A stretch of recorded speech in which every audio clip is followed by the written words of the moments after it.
In the peaceful village of Obodo Udo, young Nneka had a voice that could calm storms.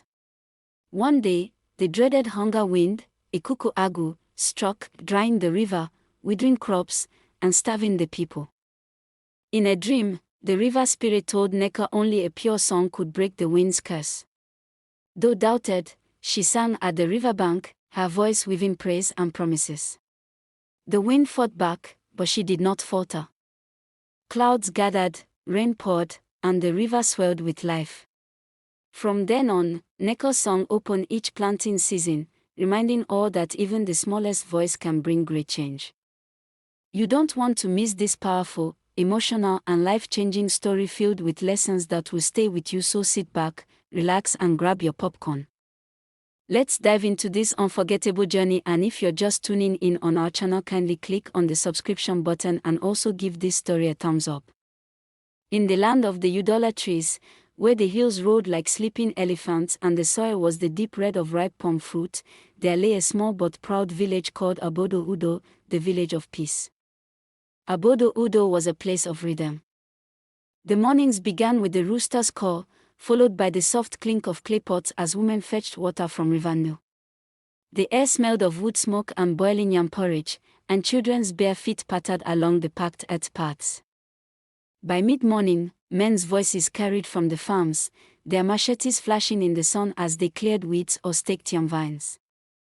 In the market square, traders' voices rose and fell in lively haggling, mingling with the steady thump-thump of pesos pounding cassava.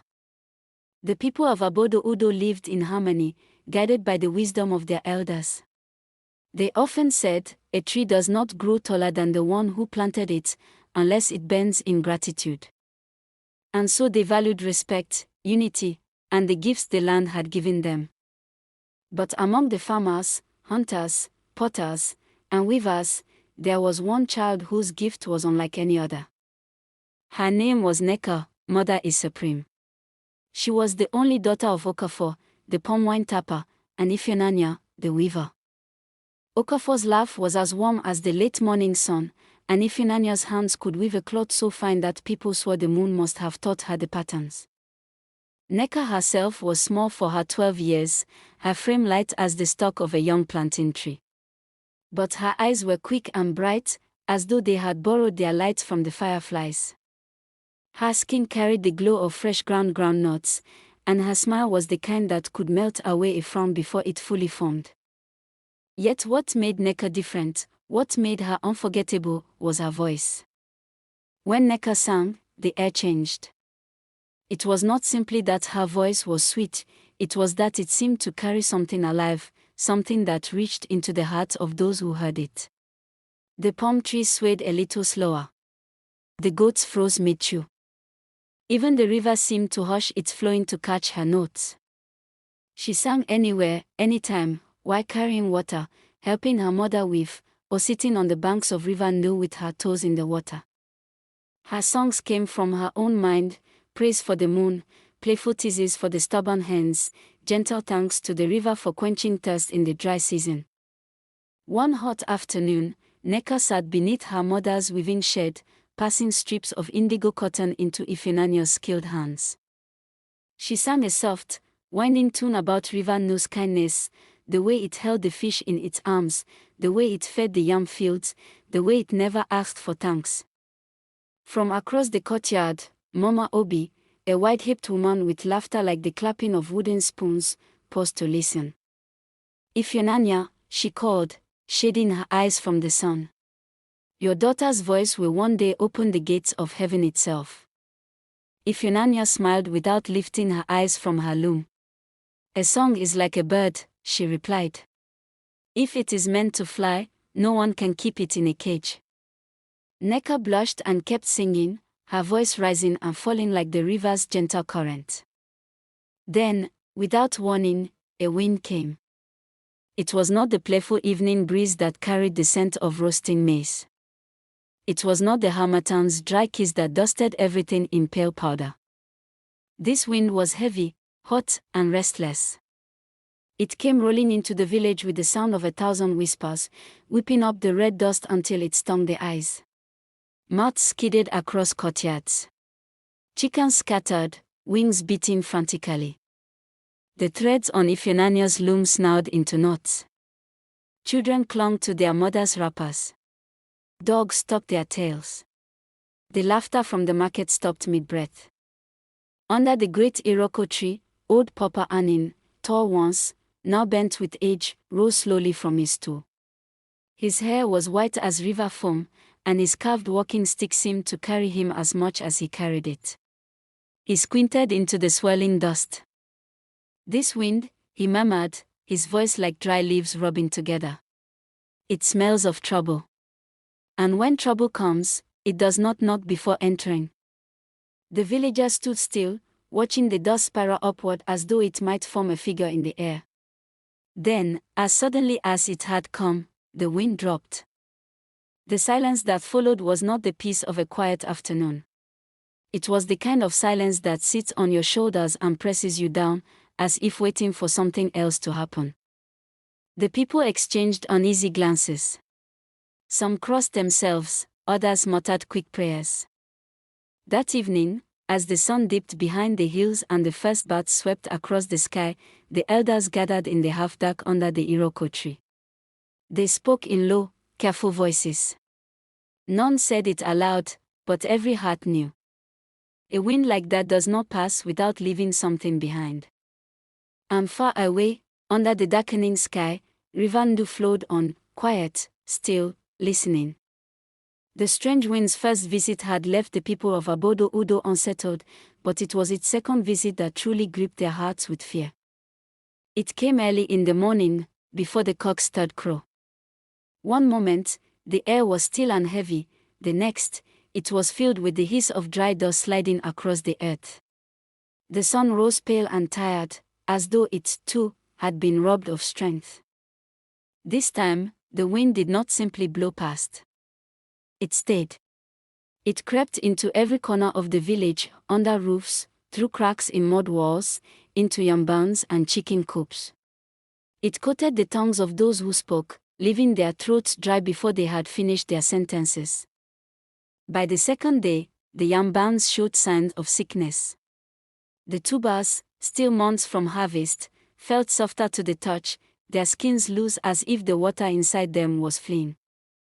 The hunters returned from the forest with faces drawn and eyes shadowed. "The bush is too quiet," one said.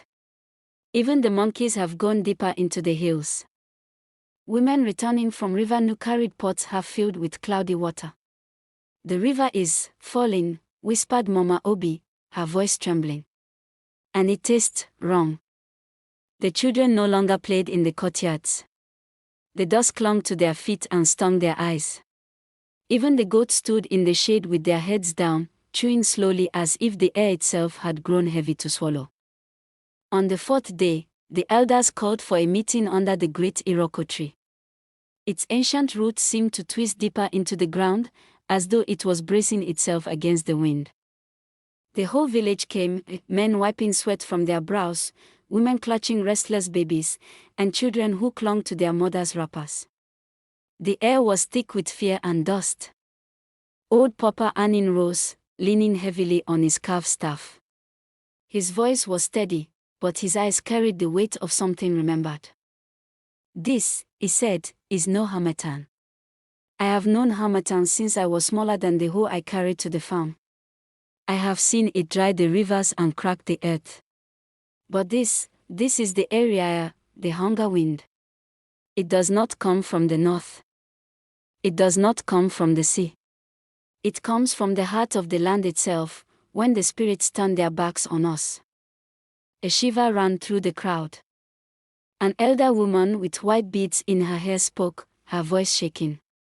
"What have we done?" A man near the front spat into the dust. "Perhaps the river is angry. We no longer sing the old songs before the planting season. Maybe it thinks we have forgotten it." Voices rose in disagreement. "No, it is the hunters, taking too much from the forest." "No, it is the farmers, planting before the new moon." "No, it is the women, washing their clothes where the fish breed." The noise swelled until Papa Anin struck his staff hard against the ground. Enough, he said. Blame is a fire, it spreads quickly and burns what it touches. If this is the area, then we must find the spirit we have offended and make peace with it. That night, the village was quiet in a way that did not feel like rest.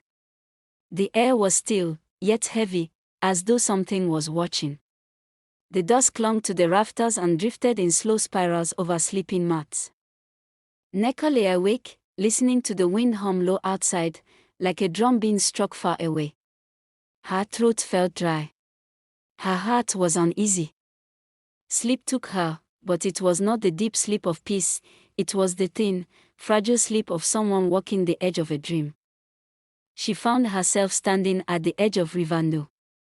The night was deep, but the river glowed as if the moon itself had spilled into it. Then, from the glowing water, a woman emerged. She was tall, clothed in white, her hair woven with cowries that clicked softly with each step. Her skin shone like moonlight on still water. Her eyes were deep, so deep that to look into them was to feel the weight of centuries. "My child," the woman said, and her voice was like the river on a cool morning, "I am Mirindu, guardian of these waters. I have turned my face from your people. They no longer honor me with their songs, and the drums cannot reach me through the hunger wind. Only a song from a pure heart can pierce it." Nneka's lips trembled. "But I am only a girl." The woman's expression softened, but her voice carried power. "A river begins with a single drop. You must bring me your voice before the moon is full, or your people will know thirst and hunger that no season will end." The glow of the river dimmed. The woman faded. The wind's hum grew louder, until it was all Nneka could hear. She woke with her heart pounding. The next morning, she told her parents. Okafor frowned deeply. "My daughter, if you are wrong, the hunger wind will only grow stronger." But Ifenanya placed a hand on Nneka's shoulder. "A gift from the spirits must be used, no matter the risk." The elders listened in silence. Some shook their heads.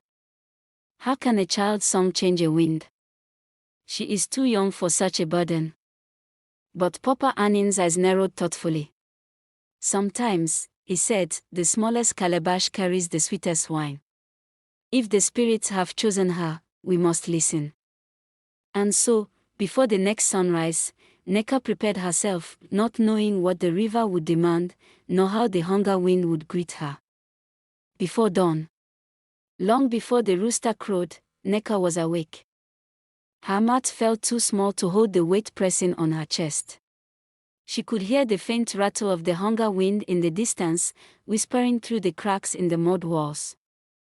Her mother, Ifenanya, lit a single palm oil lamp, its flame quivering like a timid child. She didn't speak at first. She simply knelt behind Nneka and began to pat her hair. Her fingers were warm, her movements slow and deliberate, as though each braid was a cord tying Nneka to the strength of her mother's before her. "This journey is not one of legs, Nneka," her mother finally said, her voice low. "It is one of heart. Walk with it steady."